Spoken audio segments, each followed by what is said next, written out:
میں بات کر رہا ہوں ملک معروف عالمین جناب ابو انشا ڈاکٹر قاری خلیل الرحمان جاوید صاحب کی۔ السلام علیکم ڈاکٹر صاحب۔ وعلیکم السلام ورحمۃ اللہ وبرکاتہ۔ ڈاکٹر صاحب جنگ بدر کے حوالے سے گفتگو کرتے ہیں، اس کا تاریخی پس منظر ایگزیکٹلی کیا ہے؟ جزاکم اللہ۔ پہلی بات تو یہ کہ جو سوال آپ نے کچھ انٹرو میں اٹھائے، معترضین کا یہ اعتراض اسی بات سے رفع ہو جاتا ہے کہ اگر اسلام جنگ پسند مذہب ہوتا تو یہ جنگ اسلام کے آغاز سے لے کر پورے 14 سال بعد یہ پہلی جنگ ہوئی۔ اچھا 10 سال 13 سال مکے کے نکل گئے صحیح ہے۔ اور 14واں سال مدینے کا بھی نکل گیا۔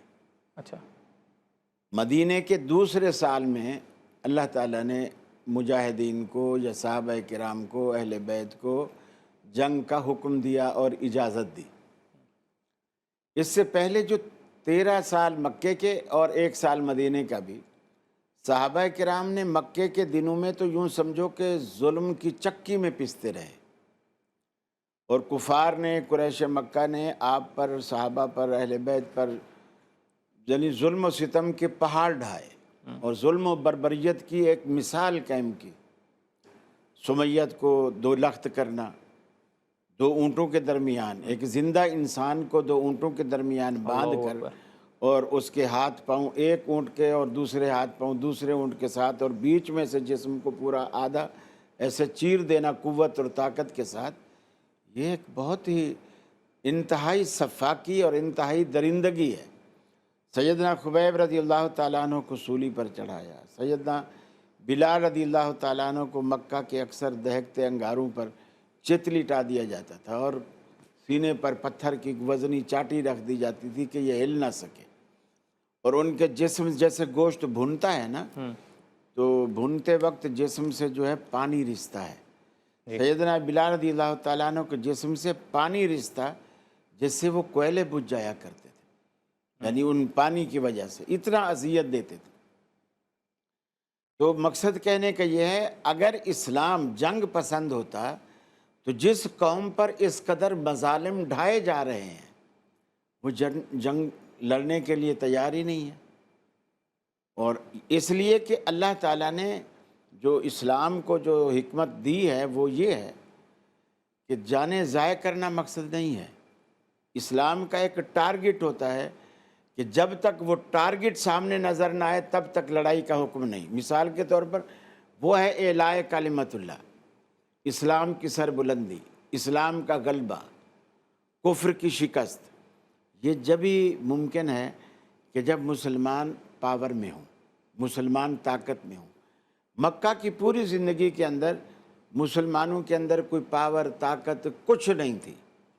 جب مدینہ گئے، مدینے میں رسول اکرم صلی اللہ علیہ وسلم نے سب سے پہلے اپنی ایک اسٹیٹ قائم کی، ریاست مدینہ کے نام سے۔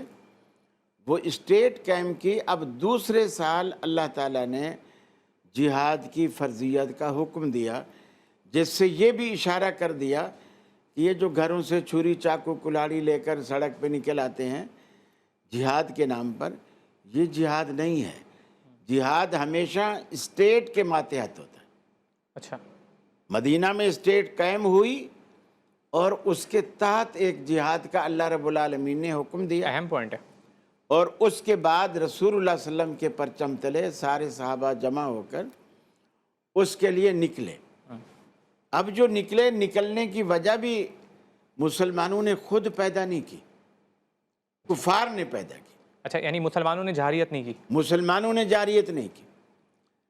جب آپ ہجرت کر کے مکہ سے مدینے تشریف لائے اور صحابہ بھی لائے، کفار نے ان کے مال و متاع سارے ان سے چھین لیے، صحابہ کرام کو لوٹا۔ جو لوگ ہجرت کر کے مدینے آ رہے تھے بالکل خالی کر کے چھوڑا، ان کپڑوں میں جو وہ تن پہ پہنے ہوئے تھے انہی کے ساتھ ان کو رخصت کیا۔ یعنی جاتے ہوئے لوگوں کو بھی، ہجرت کرنے والوں کو بھی لوٹا؟ یعنی جب صحابہ کرام تو ہجرت کر رہے تھے، ہجرت جب کر رہے اور تھے تب بھی انہیں لوٹا جا رہا تھا؟ انہوں نے لوٹا۔ اب جب آپ مدینہ پہنچ گئے، شام سے جو ان کے قریش کے تجارتی قافلے آتے تھے جی اس وقت ابو سفیان رضی اللہ تعالیٰ عنہ ابھی تک مسلمان نہیں ہوئے تھے، اچھا اور وہ اس قافلے کے سردار تھے، اور بڑا ذہین اور زیرک شخص تھا۔ ان کو اتنی سمجھ آ جاتی تھی کہ جانوروں کی لید اٹھا کر یہ بتا دیا کرتے تھے کہ یہ جانور کس علاقے کا اور کس شہر کا ہے۔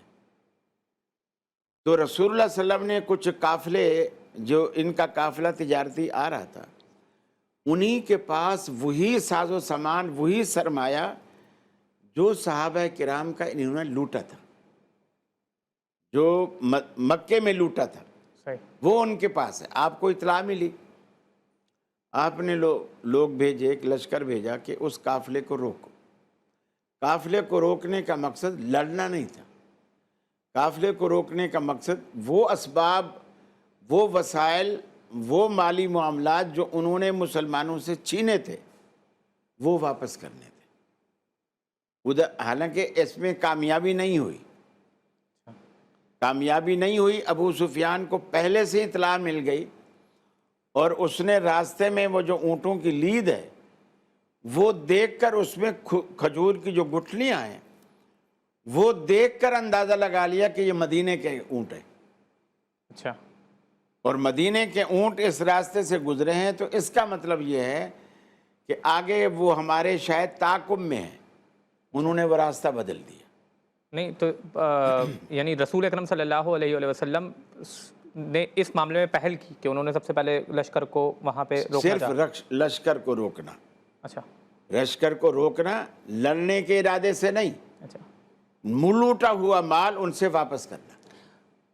مگر یہ تو ایک اختلافی بات ہے نا، یعنی اس میں تو حکمت عملی نہیں بھی رسول کی اختلافی فعل بات نہیں ہے نا، اختلافی بات نہیں، آپ اصل میں پوری سنیں گے تو پتہ اچھا چلے گا۔ صحیح، اختلافی بات نہیں ہے۔ اچھا میں یہ کہنا چاہ رہا ہوں کہ مسلمانوں نے لڑنے میں پہل نہیں کی۔ اچھا صحیح ہے، دیکھیے، ایک ہے میں جا رہا ہوں، صحیح، آپ کو میرے بارے میں کسی نے کچھ بتایا، آپ آ گئے، آپ نے آ کر مجھے روکا۔ جیسے ہم گاڑی پہ جا رہے ہیں، ٹریفک پولیس والے ہمیں روک لیتے ہیں، صحیح، روک کے ہم سے کوئی دو چار باتیں پوچھ بھی لیتے ہیں۔ یہ انکوائری لڑائی نہیں کہتے۔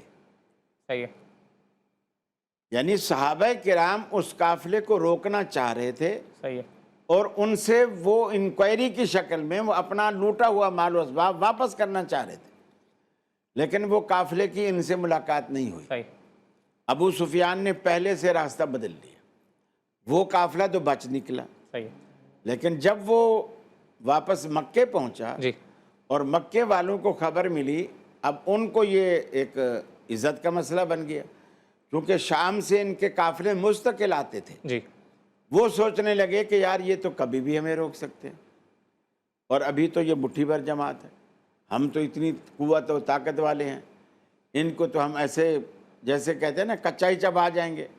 ان کے جیسے تکبر و غرور تھا، وہ انہوں نے خود لڑنے کے لیے خود کو تیار کیا۔ ادھر رسول اللہ صلی اللہ علیہ وسلم کو بھی اس کی خبر ہوئی کہ وہ اس طرح کا ارادہ رکھتے ہیں۔ آپ نے بھی صحابہ کرام سے مشورہ کیا، اور بعض کہنے لگے کہ مدینے میں لڑا جائے، بعض کہنے لگے کہ نہیں، مدینے میں مناسب نہیں ہے، مدینے سے باہر نکل کر لڑا جائے۔ پھر بدر کا انتخاب ہوا کہ بدر میں لڑا جائے۔ تو بدر میں جب صحابہ کرام قافلے کو لے کر آئے، اس میں شروع میں تقریباً ان کی تعداد 700 کے قریب تھی، اس میں منافقین بھی تھے۔ اچھا، پھر منافقین نے بہانے بنا کر، یہ بنا کر کہ میرا یہ کام یاد آ گیا، مجھے یہ کام یاد آ گیا، اللہ کے رسول رخصت کرتے گئے۔ اور یہ بھی ایک حکمت تھی کہ اصلی اور نقلی کا فرق پتہ چلے، کھوٹے اور کھرے کا فرق پتہ چلے۔ یعنی اپنی فوج میں بھی جو زور زبردستی شامل نہیں کیا، جیسے کہ آج کل ہوتا ہے، ممالک جو ہے یا ملک کا قانون جو ہے یا ریاست جو ہے وہ جبر کرتی ہے اور کہتی ہے کہ تمہیں لازمی شامل ہونا پڑے گا جنگ، وہ فوج کے اندر جبر تو کر تو لیتی ہے، لیکن نقصان اس کا یہ ہوتا ہے، مثلا مجھے جبرن کہیں بھیجا جا رہا ہے تو میں ان کی مرضی کے مطابق کام ہی نہیں کروں گا، وہ میرا وہاں جانا نقصان پہنچائے گا اگر مجھے جبرن بھیجا گیا ہے۔ صحیح بات ہے۔ تو رسول اللہ صلی اللہ علیہ وسلم کی یہی حکمت عملی تھی۔ اور کیا خوبصورت حکمت عملی ہے۔ ہم یہاں پہ جنگ یعنی بدر کے مقام تک پہنچ چکے ہیں۔ ہم ایک چھوٹا سا بریک لیتے ہیں۔ ابھی تک ہم نے اس پر گفتگو کر لی کہ کس طرح سے مسلمانوں نے سفر کیا 14 سال تک یعنی رسول اکرم صلی اللہ علیہ وسلم کی جو دعوت تھی اس سے لے کر پھر یہاں جنگ بدر تک 14 سال تقریباً گزر چکے ہیں. مسلمانوں کے اوپر بہت زیادہ ظلم و ستم ہوئے، مگر اس کے باوجود مسلمانوں نے کسی بھی جنگ میں، یعنی پہلی جنگ غزوہ بدر کی بات کر رہے ہیں، اس میں بھی انہوں نے جارحیت نہیں کی. اور کس طرح سے رسول اکرم صلی اللہ علیہ وسلم حکمت عملی انہوں نے اپنائی اپنے لشکر کے حوالے سے. قاری صاحب گفتگو کر رہے تھے بریک سے پہلے کہ رسول اکرم صلی اللہ علیہ وسلم اپنے لشکر کے حوالے سے کیا حکمت عملی اپنائی. اگر منافقین میں سے بھی کسی نے یہ چاہا کہ وہ چلے جائے، جنگ میں شامل نہیں ہوتا، تو رسول نے اس کو آزادی جی دے دی. بالکل، اور آپ نے جانے دیا. حالانکہ سامنے دشمن کا لشکر تقریباً کوئی 1000 کی تعداد میں تھا، اور پھر ان کے ساتھ اسباب اور وسائل کی بھی کمی نہیں تھی. گھوڑے تھے، اونٹ تھے، تلواریں تھیں، ڈھالیں تھیں، نیزے تھے، ہر طرح سے وہ اس دور کے اسلحے سے وہ لیس تھے. اور اس دور میں گھوڑا بالکل اتنی اہمیت کا حامل ہوتا تھا جیسے آج کے دور میں ہمارے یہاں F-16 ہوتا ہے. اچھا، یہ اہمیت تھی اس کی گھوڑے کی. تو بات یہ ہے کہ نبی کریم صلی اللہ علیہ وسلم نے ان کو اجازت دی، حتیٰ کہ وہ جو اصلی اور نسلی اور کھرے وہ 313 کی تعداد میں بچے. ماشاءاللہ. اور اس سے صحابہ پر بھی یہ بات کھل گئی یا یہاں ہو گئی. اور یہ جو 313 تھے، اصل میں ولید بھائی یہ جو جنگیں لڑی جاتی ہیں یہ قوت سے، اسلحے سے، بارود سے، تعداد سے نہیں لڑی جاتی. ان کے پیچھے ایک جذبہ اور قوت کام کرتی ہے، ارادے کام کرتے ہیں. وہ جو 313 بچے تھے نا، ان کے ارادے غیر متزلزل تھے. یعنی ارادے اتنے مضبوط اور پختہ تھے، اور پیچھے قوت ایمانی اور جذبہ کار فرما تھا. اور پھر اس کے ساتھ ساتھ جو مسلمان آج کل میں سمجھتا ہوں وسائل پر جب ہم تکیہ کر لیتے ہیں تو رب کو بھول جاتے ہیں. اگر ہمیں کوئی قوت ایسی حاصل ہو جاتی ہے تو ہم اللہ کو یاد کرنا چھوڑ دیتے ہیں، کہ اس لیے کہ اب تو ہم جیتیں گے ہی جیتیں گے، کیونکہ ہمارے پاس وسائل اتنے ہیں، قوت اتنے ہیں، ہم ایٹمی طاقت کے مالک ہیں. اللہ کہتا ہے نہیں، جتنی بھی طاقتیں تمہارے پاس ہیں اس طاقتوں کا اصل منبع میں ہوں. بے شک. میری ذات ہے جو تمہیں قوت، طاقت، نصرت سے نوازتی ہے. اگر تمہاری پیٹھ پر اللہ نہ ہو، تمہارے پیچھے تمہیں شاباش دینے والا، تمہیں قوت دینے والا، تو تم اکیلے کچھ بھی نہیں ہو. بے شک. تو صحابہ کرام کے ساتھ جو چیز سب سے بڑی چیز تھی، نبی کریم صلی اللہ علیہ وسلم کا وہ جو رب سے رشتہ اور تعلق تھا، اور جس بنیاد پر وہ ہر میدان میں اترنے سے پہلے جو اللہ سے رو رو کر التجائیں کرتے تھے، یہ اصل قوت تھی. اور مومن کا اصل ہتھیار ہی ہے. ورنہ تو لوگ تو کہتے ہیں نا کہ کافر ہے تو شمشیر پہ کرتا ہے بھروسہ، مومن ہے تو بے تیغ بھی لڑتا ہے سپاہی. وہ بے تیغ کیوں لڑتا ہے کہ اس کے پاس اگر وسائل نہ بھی ہوں تو ان پر تکیہ نہیں کرتا، بھروسہ وہ اللہ کی ذات پر کرتا ہے. اللہ کی ذات پر بھروسہ کر کے وہ میدان میں اتر پڑتا ہے. نبی کریم نے صفیں پوری کرنے کے بعد اللہ کے حضور دعائیں مانگنی شروع کی. عموماً لوگوں میں مشہور ہے کہ آپ سر سجدے میں ڈالے ہوئے تھے، اور بعض مورخین نے بھی لکھا، لیکن جو احادیث میں آتا ہے اللہ کے رسول نے کھڑے ہو کر دعائیں کی. کھڑے ہوئے اور آپ نے ہاتھ اٹھائے، اور اتنے مگن ہو گئے دعاؤں میں کہ وہ جو ردا آپ اپنے کندھے پر رکھا کرتے تھے نا، وہ سرکتے سرکتے سرکتے وہ بھی ڈھلک کے نیچے گر گئی. صدیق اکبر رضی اللہ تعالیٰ عنہ بھی آپ کے پاس اس خیمے میں موجود ہے، اور انہوں نے کہا کہ انشاءاللہ اللہ تعالیٰ آپ کی مدد کرے گا. اور آپ نے اتنی حجت سے کہا اپنے صحابہ کی کم تعداد کو دیکھ کر، یا اللہ میں نے 13 سال مکے کے اور 1 سال مدینے کا، تقریباً یہ 14 سالہ محنت سے میں یہ 313 یہ مٹھی پر جماعت تیار کر کے لایا ہوں. اگر تو نے آج اس کی مدد نہ کی، اس گروہ کی، ان کی نصرت نہ کی، تو یاد رکھ لینا پھر قیامت تک تیرا نام لینے والا کوئی نہ ہوگا. اللہ. یہ ایک مان، یہ اللہ کو نعوذ باللہ کوئی دھمکی نہیں تھی، یہ ایک مان تھا. اور مان اس لحاظ سے بھی تھا کہ تو نے مجھے آخری پیغمبر بنایا، اور میرے بعد ظاہر بات ہے کوئی اور نبی آنا نہیں ہے. اور اگر ہم اسی میدان میں کام آ گئے پھر تو قیامت تک تیرا نام لیوا کوئی بھی نہیں ہے. تو اس امید پر آپ نے کہا کہ اگر ان کی تو نے مدد نہ کی تو قیامت تک تیرا نام لینے والا کوئی نہ ہوگا، اور اللہ تعالیٰ نے نصرت کی۔ چنانچہ قرآن مجید میں آتا ہے وَلَقَدْ نَصَرَكُمُ اللَّهُ بِبَدْرٍ وَأَنْتُمْ أَذِلَّةٌ، اللہ نے تمہاری بدر میں اس وقت مدد کی جب تم تعداد میں تھوڑے تھے، کمزور تھے۔ کمزوری اس اعتبار سے بھی، تعداد کے لحاظ سے بھی، تلواریں کسی کے پاس ہیں کسی کے پاس نہیں ہیں، جس کے پاس ہیں دستے پر کپڑے کی ٹاکیاں باندھی ہوئی ہیں۔ تلواریں بھی ایسی کوئی تیز دھار چمکدار یا ایسی بھی نہیں ہیں، پرانی بوسیدہ تلواریں، کسی کے پاس ڈنڈا کسی کے پاس چھڑی۔ لیکن کمال اللہ نے وہ نصرت کی، وہ ایک صحابی جو چھڑی گھماتا تھا نا، تلوار سے تو ایک کا سر کٹتا تھا، وہ جو چھڑی گھماتا تھا دسیوں کے سر کٹ جاتے تھے۔ یہ نصرت خدا بندی تھی۔ وَأَنزَلَ جُنُودًا لَّمْ تَرَوْهَا، اللہ کہتا ہے ہم نے ایسے ایسے لشکر اتارے تمہاری مدد کے لیے کہ جنہیں لم تروہا، تمہاری نظریں دیکھنے سے قاصر تھی، تم دیکھ نہیں پا رہے تھے۔ اور بعض جھلکیاں بعض موقعوں پر کہیں نہ کہیں کسی نہ کسی کو دکھا بھی دی گئی کہ وہ گھوڑے پر سوار ہوتے، سفید لباس میں ہوتے، سفید پگڑی باندھے ہوتے، اور پگڑی کا ایک شملہ پیچھے کمر کے بیچ میں لٹکایا ہوا ہوتا، اور پھر وہ آ کر کے ان کے ہاتھ میں یا کوڑے ہوتے یا تلواریں ہوتی، اور وہ مارتے چلے جاتے۔ اچھا۔ اور پھر یعنی اس جنگ میں اللہ تعالیٰ نے کفر کا غرور توڑا۔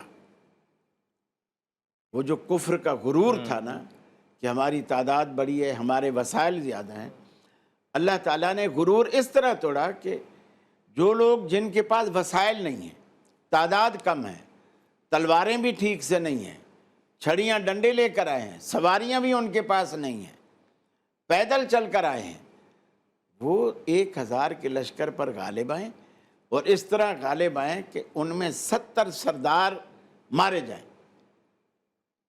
کفار کے جو مختلف قبائل کے سردار تھے 70 مارے گئے، اور 70 قید ہوئے۔ اچھا۔ جو قید ہوئے ان پر پھر اللہ کے رسول نے، دیکھو نبی کریم صلی اللہ علیہ وسلم کی حکمت عملی کہ آپ نے تعلیم کو کس قدر اہمیت دی۔ مشورے ہوئے، کچھ کو پیسے لے کر چھوڑا بھی گیا، اور جو لوگ پیسے نہیں دے سکتے تھے ان پر یہ کہا کہ تم ہمارے 10 بندوں کو لکھنا پڑھنا سکھا دو، جب یہ لکھنا پڑھنا سیکھ جائیں تم آزاد ہو۔ واہ۔ یعنی رسول اکرم صلی اللہ علیہ وسلم نے تعلیم کی اہمیت کے پیش نظر ان سے پیسہ نہیں لیا، بلکہ ان کو کہا ہمارے اتنے بندوں کو تم لکھنا پڑھنا سکھا دو۔ اور اسی لیے اللہ تعالیٰ نے جو قرآن مجید میں پہلی وحی نازل کی، اس پہلی وحی کے الفاظ ہی ہیں اقرا، پڑھی۔ تو یہ لکھنا پڑھنا جو ہے نا، یہ اسلام کا زیور ہے۔ واہ۔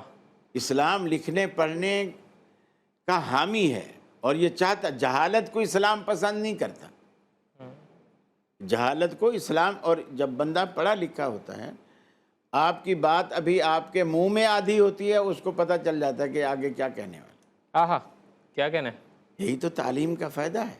بے شک۔ اور اسلام کے اسرار و رموز جہلاء کے لیے نہیں ہوتے، واہ، یہ پڑھے لکھے لوگوں کے لیے ہوتے ہیں، اور اسلام ہے ہی پڑھے لکھے لوگوں کا مذہب ہے۔ کیا کہنا ہے؟ بہت ہی خوبصورت آپ نے جملہ دیا کہ تعلیم جو ہے، علم جو ہے، وہ اسلام کا زیور ہے۔ کیا کہہ رہے ہیں ناظرین؟ چھوٹا سا بریک لیتے ہیں۔ بریک ڈاکٹر صاحب، بہت اچھی گفتگو چل رہی ہے، آپ علم کے حوالے سے بہت زبردست آپ کا پاور اسٹیٹمنٹ میں کہوں آپ کا ہے کہ علم جو ہے وہ اسلام کا زیور ہے، اور جہالت کو اسلام بالکل بھی پسند نہیں کرتا۔ خاص طور پہ میں پوچھنا ہی چاہ رہا ہوں کہ وہ کون سے لوگ ہیں کہ جن کا خاص طور پہ ایک کردار رہا۔ آپ سرداران قریش کے بارے میں گفتگو کر رہے تھے، تو اس کے اندر ایک امیہ کا بھی تذکرہ ملتا ہے کہ جنہوں نے حضرت بلال کو قید کیا ہوا تھا، غلام بنایا ہوا تھا، اور ان کے اوپر ظلم و ستم کرتا تھا۔ اصل میں یہ سارے سردار اسی جنگ میں قتل ہی ہو گئے، کچھ قیدی ہوئے، کچھ قتل ہو گئے۔ اچھا۔ ابو جہل جو ان کا سرگنا تھا وہ بھی اسی جنگ کے اندر مارا گیا۔ اچھا۔ تاریخوں نے 2 الگ الگ نام لکھے ہیں، بعض نے سہل اور سہیل دیا، بعض نے معاذ اور معوذ لیا، لیکن بخاری شریف میں ان دونوں بھائیوں کا نام، یہ اصل میں سگے بھائی نہیں تھے، دونوں بھائیوں کا نام معاذ ہی ہے، اور ان کی ولدیت میں فرق ہے، جنہوں نے ابو جہل کو جا کر کے قتل کیا۔ معاذ بن افرا ہیں ایک، اور ایک معاذ بن عمرو ہیں۔ یہ دونوں معاذ ہیں، بچے ہیں، نوجوان ہیں، یعنی ایسے جیسے 14-15 سال کی عمر میں، ایک تھوڑا چھوٹا ہے ایک تھوڑا بڑا ہے۔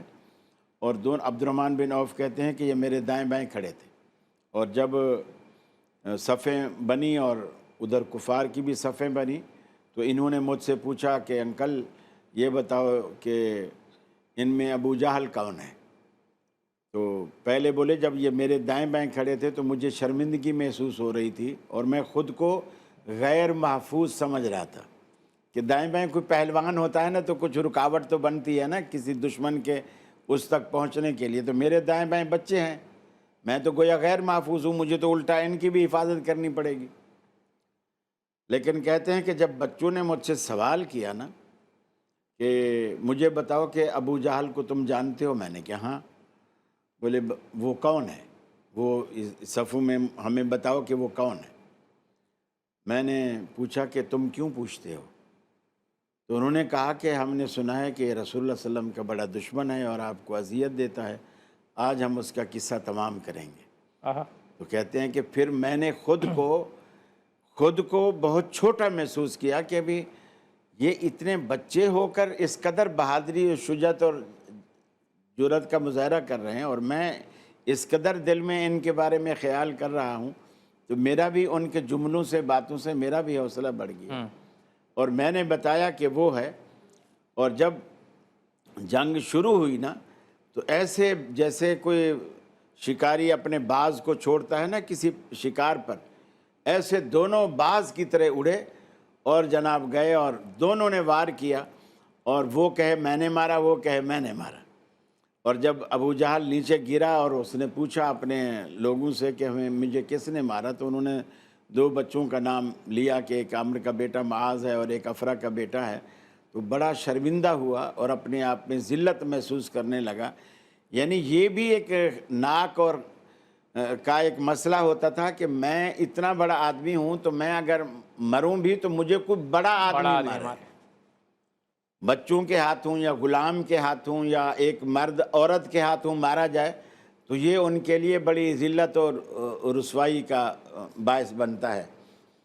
وہ جیسے فیض نے بھی کہا کہ کرو کج جبی پہ سرے کفن کہ میرے قاتلوں کو گمان نہ ہو، کہ وہ مصرع اگلا مجھے بھول گیا، اس کا ایسا ہی تھا کہ ہم نے پس مرگ ہم نے بھلا دیا، کہ وہ ایک شاید اگر آپ کو یاد ہو کہ جو غرور تھا ایک عشق کا، کہیں میرے قاتلوں کو یہ گمان نہ ہو کہ مرنے کے بعد وہ ہمارا غرور ٹوٹ گیا ہے۔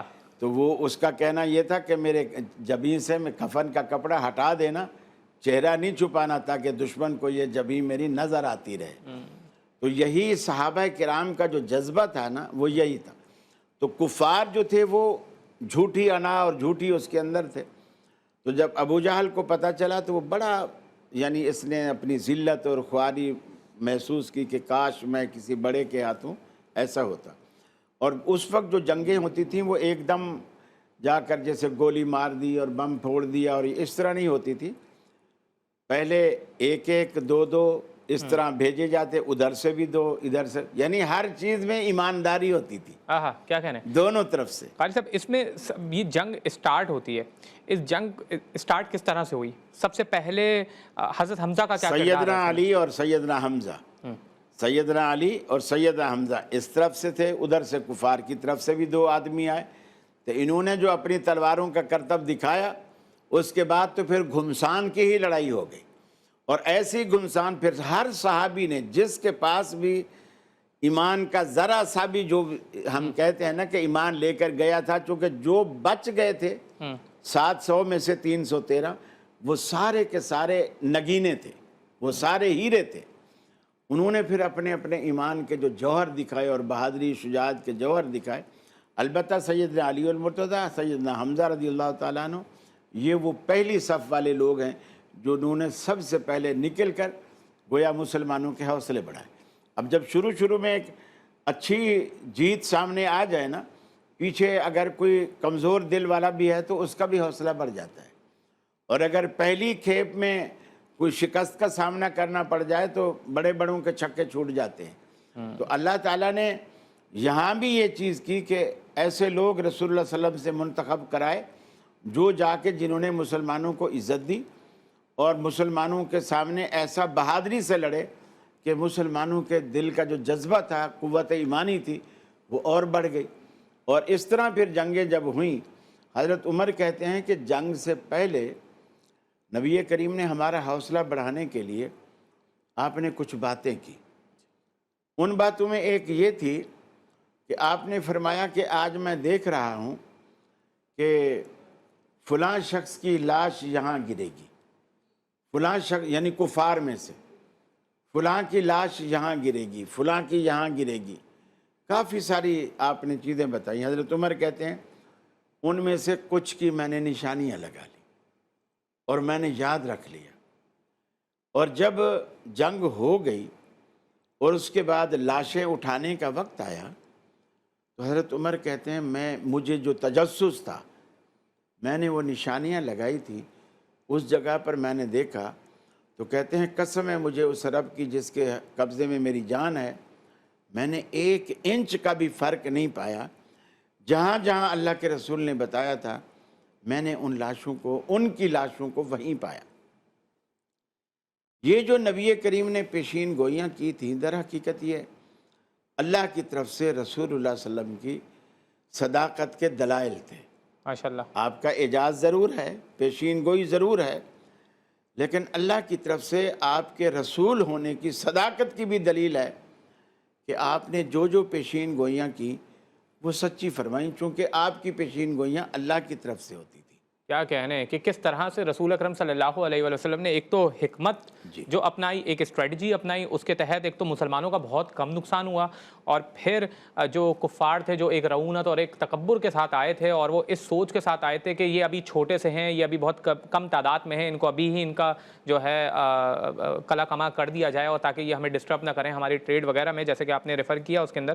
تو بہت ہی خوبصورتی سے یہ ہماری گفتگو جا رہی ہے اور مجھے لگ رہا ہے کہ یہ ہمیں پارٹ 2 تک لے کے جانا پڑے گی۔